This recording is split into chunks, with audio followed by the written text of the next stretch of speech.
It's just setting up.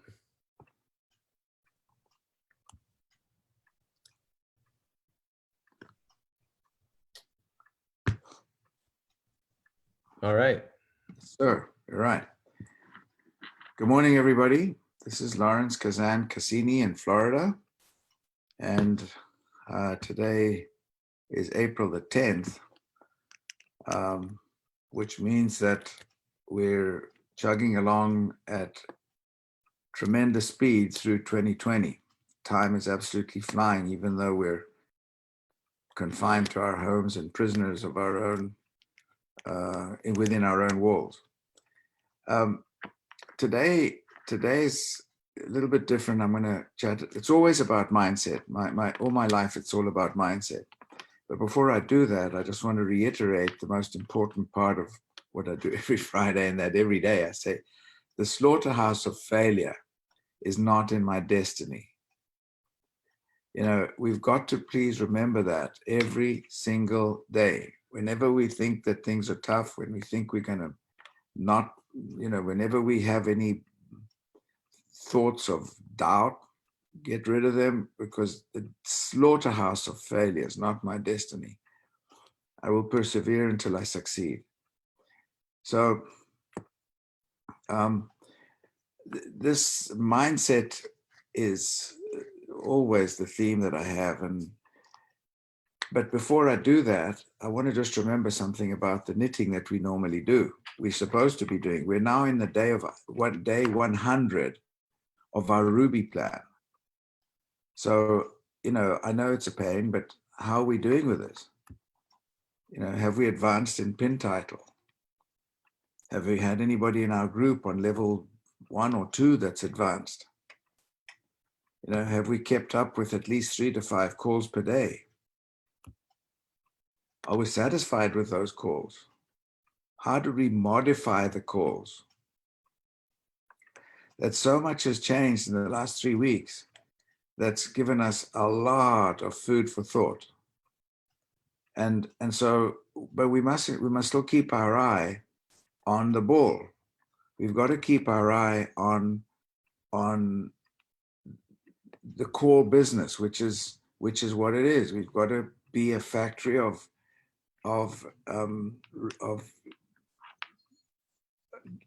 executives, and we've got to be a factory of rubies, and we've got to keep that in mind all the time. I had a call this week and somebody said, you know, all the distractions, the way to get rid of distraction is from traction. So I quickly got a book, which I looked in my library, and it's Traction, Get a Grip on Your Business, Gino Wickman.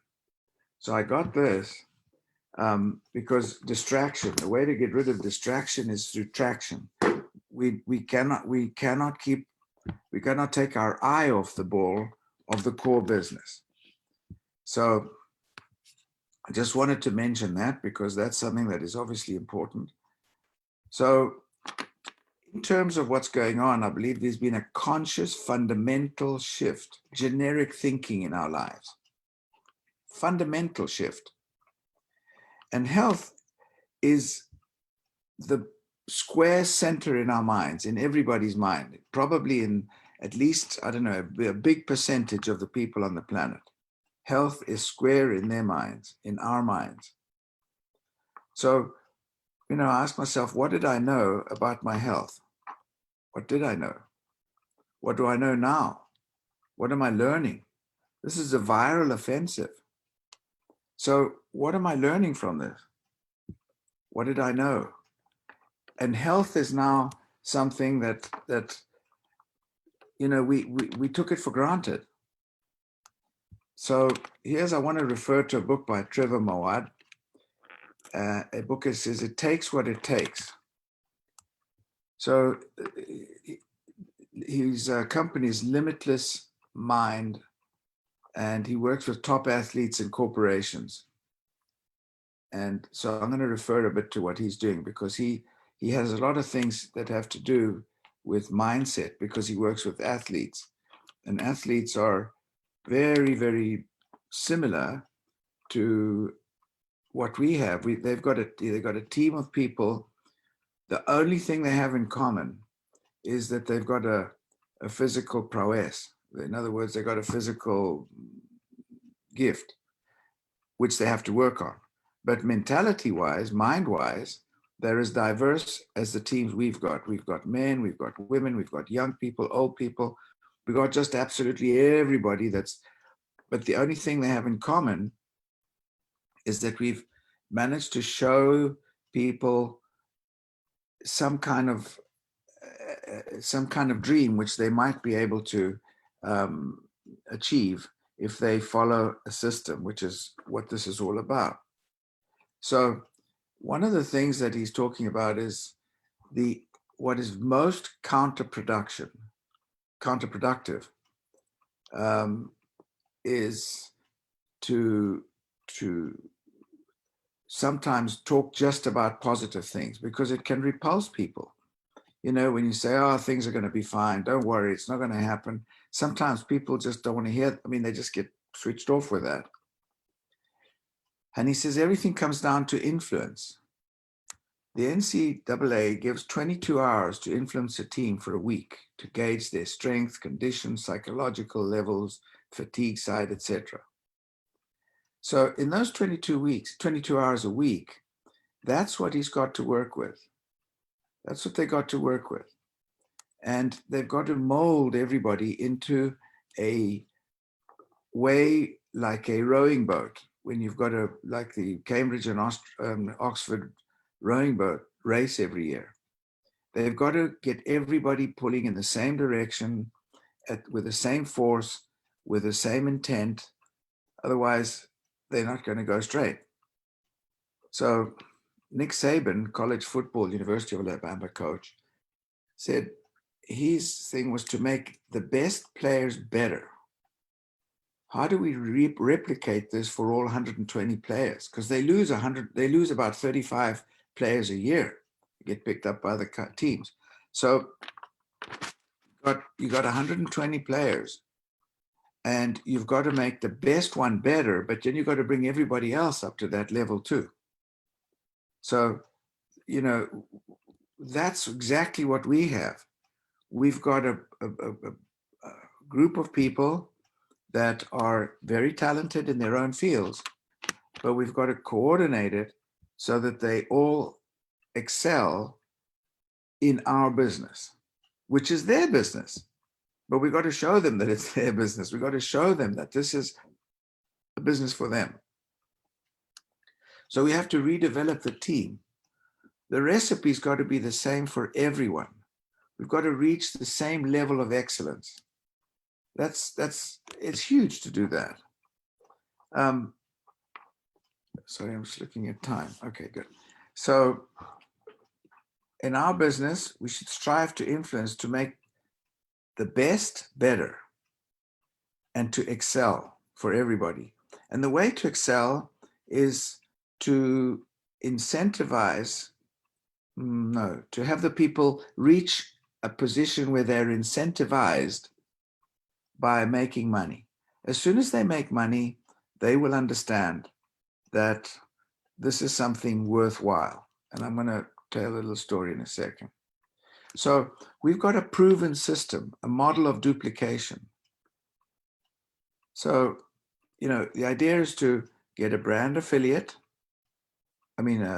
Get a brand affiliate to become a brand rep, then a Ruby, and then duplicate that and continue to duplicate that.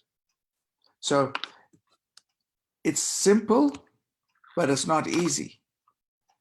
But there is a pathway for us to do that. It's a proven system. So we've just got to practice that until we become really good at what we're doing. Because all we've got to do is help the people to become the first step. Okay, going to brand affiliate. Well, what is it all about? Well, I don't know, I'm not sure, and so on. From there, to become a brand rep. When he's a brand rep, then he's already got a little bit of an inkling of what's going on. And then a Ruby, now he's got a little team going on. So now he understands, or she understands, teamwork, and then duplicate that and continue to duplicate. Tom Bilyeu, creator of Quest Foods and Impact Theory, interviewed Trevor Moad, and he said negative thinking was the most powerful element to combat because it weaponizes against ourselves. This is huge. This is something that for me was an aha moment. When we talk about, have positive thoughts, be positive thinking, yeah, that's easy to say. But what happens is we get sabotaged by our own doubts, by our own thinking. And so Trevor Moad was saying that if you externalize something, in other words, if you say something, you give it power. But if you externalize negative thoughts, it multiplies that power, which is by 10, it multiplies it by 4 to 7 times more. So the negative feelings, the negative thoughts that we externalize, that we comment on, become 40 times to 70 times more powerful.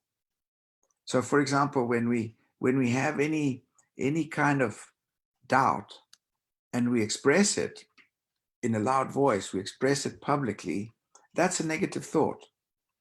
Anytime we have something that is not, really spot on, and we express that, becomes a negative thought, and that becomes powerful. It's a kind of neurolinguistics that takes effect. So ideally, to build a very strong team, to be able to get them not to say negative things, that's the key. It's very much more powerful to help ourselves say things that are not negative than give ourselves positive affirmations. I'm always beating myself up. I drop something and I call myself all kinds of names. I drop a plate or something and I complain to myself and I give myself all kinds of names and I say it aloud, which is terrible. So I'm actually beating myself up. Do not beat yourselves up. This is something that I learned, that I've just learned, that for me was an aha moment. Do not externalize negative thoughts. So that is more powerful than giving ourselves positive affirmations. Although, again, in my opinion, attitude is something that we should live. We should live in a really good positive attitude. And if we can then learn to absolutely quelch any negative thoughts and much less express them, then we're doing something. So he gave an example, and he talks about Billy Bouchard of the Red Sox, who was interviewed 12 days before the World Series. And he said, the dream is to win, but the nightmare, winning run on a ground ball between my legs. And that's what he said on an interview. And saying out loud was very, very strong force, which eventually happened. It increased the probability of this happening. It's not like there's some kind of a voodoo doll or anything out there. There's nothing like that, but there's a probability of things happening.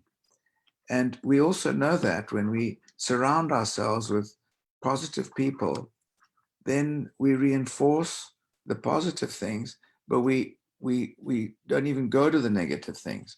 Whereas other people who are always in that sphere of woe is me and the world's coming to an end and all these terrible things and my husband is doing this and my wife is doing that and all these negative things, they thrive on that.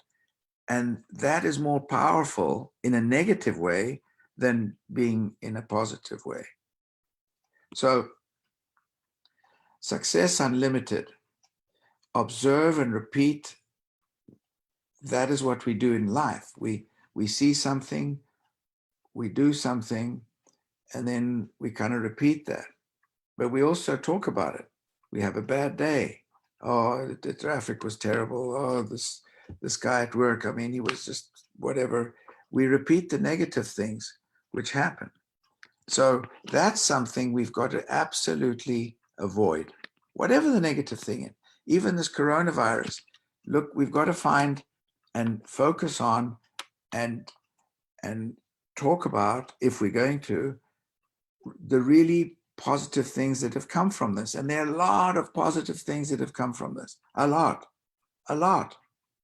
For example, I saw a clip on a I don't call them news anymore, but on the TV media thing, and it said out of 5 kids who have cancer, 1 dies. I think that title sucks. I would rather have said out of 5 kids with cancer, 4 survive. That's a much better take on that, because then we're focusing on this negative stuff. Oh my God, 1 kid dies of cancer, 1 of 5 dies. So get rid of all the negative thoughts and never talk about it, never express them, never manifest them. So when you're not sure of something, I'm not sure, I don't know, I don't like, all of these types of things, don't go there. Mohamed Sanu winning 28-3 in the Super Bowl, New England Patriots, and versus Tom Brady on the other side, expressed a doubt. He said, there's no lead that is safe. Mohamed Sanu. They lost. They were 28-3 up, but they had those doubts. They started to express those doubts, and those doubts become negative thoughts, and they lead. So neutral thought is bad thinking. So think about this one for a minute. Neutral thought is bad thinking because it's neither positive nor negative. To get into, if there's a car going backwards, in order to go forwards, you've got to stop it, put it in neutral, and then go forwards. In our minds, we've also got to put ourselves in a neutral way before we engage to go forward, because we've got to understand what is neutral, what is positive, what is negative, and what is neutral. And neutral is when we can actually introspect. And in some ways, this particular forced exile that we all have in our homes is a way to look into a neutral situation where we cannot go forwards, we cannot go backwards, theoretically, but we can. What we've got now is the time to introspect, the time to analyze and say, okay, I'm now in a neutral moment because I'm now out of the continual rat race of driving my car everywhere, going to all kinds of meetings, going everywhere. And now I'm staying at home. So now I've got the time to think about it. So we've got a moment of neutral thinking. And now we can make a plan ahead. So just by the way, I'll give a little story about this. When there's a building going on, the foundation, let's say a 50-story building, a foundation may take 6 months, and the actual building only take 5 months to do 50 stories or 100 stories. The reason for that is because the foundation of what we have is it will hold up the building. And right now, we're now forced exile. We've got this window of opportunity, which I mentioned last time. Don't waste this time. The window of opportunity to actually build on our teams, build on the people we've got, look through all the people we've contacted, make connections, reconnect. I got a little distracted there, but I wanted to just mention that this window of opportunity is there, and it's a time of building, really building relationships.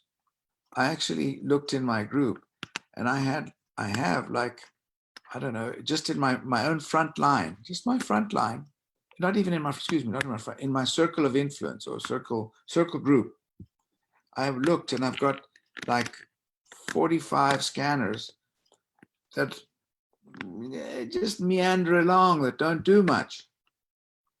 So I started calling, and I started to re-engage and reactivate those people in their minds. And actually, we had a webinar last night, and wow, surprise, surprise. Several of those people got on the webinar because they're re-engaging. Even though they've got the scanner, they've been sitting on it, they haven't done anything with it. And so I was able to reactivate their thinking into what is possible, and not let them wallow in the negativity and even express that negativity. So on the other side, here's something that I thought was quite interesting too. It's a story of a guy who was a very successful publisher. And this publisher gave a talk in Toastmasters, and he was talking about his youth and how lackluster and mediocre his school performance was, how, lackluster it was. But his mom, he promised his mom he would do his SATs. And so he did his SATs, and he didn't think he's going to do it because he hadn't studied and he was, just generally mediocre. But the results came in at 1480 out of 1600. So his mom immediately called and said, "Honey, did you cheat?" He said, "I tried, but it wasn't possible." So anyway, what happened there is that when he saw that result, made him completely change his behavior. He started to mix with better people, did his homework, attended classes, and eventually became very successful. So don't let the past predict your future. The only thing that makes your past predictable is if you do not change your behavior. In this case, this guy got this result, and he didn't believe it, but he got it, and it made him change his behavior, which was actually what was the change from the past, because otherwise his past would have been predictably miserable as well. So don't let your past predict your future. So anyway, the story of this was that 12 years later, from Princeton, they informed him that there'd been a mistake with 13 people on that SAT, and that his result had really been 748. So the moral of this is that by the accident of life, he changed his behavior and acted as if he had had a 1480. This is important. It's all about attitude. It's about acting on a belief system, or at least acting on, well, I got 1480. So the other people were going to classes. They were doing their homework. They were doing what they were doing. And he then became successful because he walked the talk of a 1480. Even though, had he known that he had a 748, he would have been a bum. So language is powerful, but behavior ahead of success. People let feelings dictate what they do, but it's better to let behavior dictate. Because if you behave in a certain way, if you behave in a certain way, that's the way that will overcome the negative thoughts that you may have. What do I want? Why do I want it? Why don't I have it? What am I willing to do to get it? I always ask about those three questions. Who are you? What do you want? How well do you know yourself? Precisely for these moments when we've got a lot of introspection to do, And it's now when we can say, okay, my personality, what have I done in the past? What have I done in the past? What can I change? Because that is what's going to make the difference. So what am I willing to do to get it? Well, the first thing you've got to do is change your mindset. That's the very first thing. Get into a really positive mindset. But then now the moral of this was absolutely never, ever now manifest, talk about anything that is negative, because it's 40 times stronger than a positive attitude. Michael Johnson was asked, how did he do it to have those amazing times he had in sport? Did he have smart goals, simple, measurable, attainable, and so on? What did he do? How did he think? And he just said, well, when I go to Safeway, I write down a list of 8 things that I need. I go in there and I go for those 8 things, and then I'm out of there. He says, if I don't write them down and I wander in there, 20 minutes later, I'm still wandering around.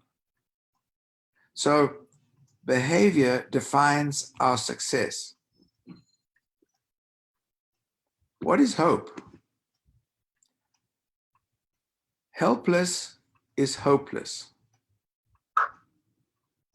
I can control my behavior. Helpful is hopeful. Make hope a habit. Make hope a habit.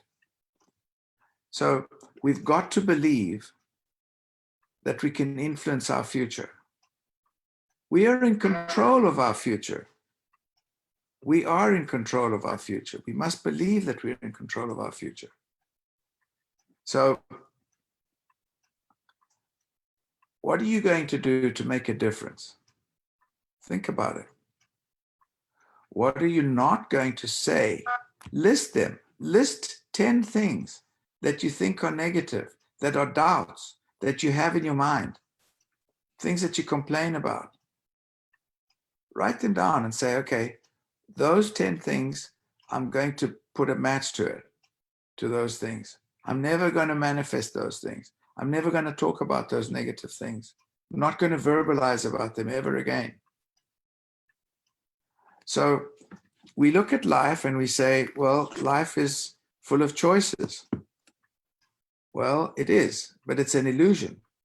Because even though we've got all these choices, we've got to act on those things which will create a positive result. So we've got a lot of choice. Oh, I could sleep till 10 o'clock. Yeah. But if I don't get up at 6 and do gymnastics and read and do whatever I've got to, a program of punctual things to do, then the choice is just an illusion. We've got to focus on what is real. The choice is there, but it's not really there to play with. Select those few things that we need to do them properly. So anyway, I think it's, well, let's see the time again. Okay, it's 9:59. I didn't want to ramble on, but the moral of this thing was the negative thoughts are things we've got to, they're the biggest war we have within ourselves. There's a book by Napoleon Hill called Outwitting the Devil. And I'm going to talk about that next time. But it's also about this negative side which attacks us, which takes the wind out of our sails. Don't let the wind come out of your sails when you've got a mission, when you're on a mission, when you're on a path, when you're on a journey, when you know what you want. Then all these other distractions are things that will take the wind out of our sails, especially if they're negative. So the way to overcome distraction is through traction. And that wording was given to me by Dan Burke, who I'm beginning to look at as a really, really sage guy. So it's 10 o'clock. I hope you guys have had at least something out of this. For me, it was very difficult because it's a tricky subject to try and get across. So I hope I wasn't boring, and I hope more or less it went a little bit better than I. You see, there's a negative thought. There's my self-doubt. That's not a good idea either. So anyway, I'm sure it was good, and you guys enjoyed it, and you got something out of it. And what you got out of it, go with it. What you didn't get out of it, throw it out the window, and get a piece of paper and burn all the negative thoughts. Build your building. It's now exciting.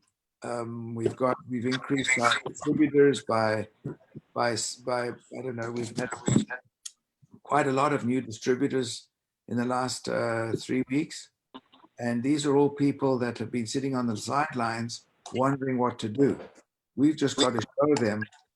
We've got to show them what we've got and invite them to join us, and then show them the system. That's what we have. So, everybody, appreciate you being on. And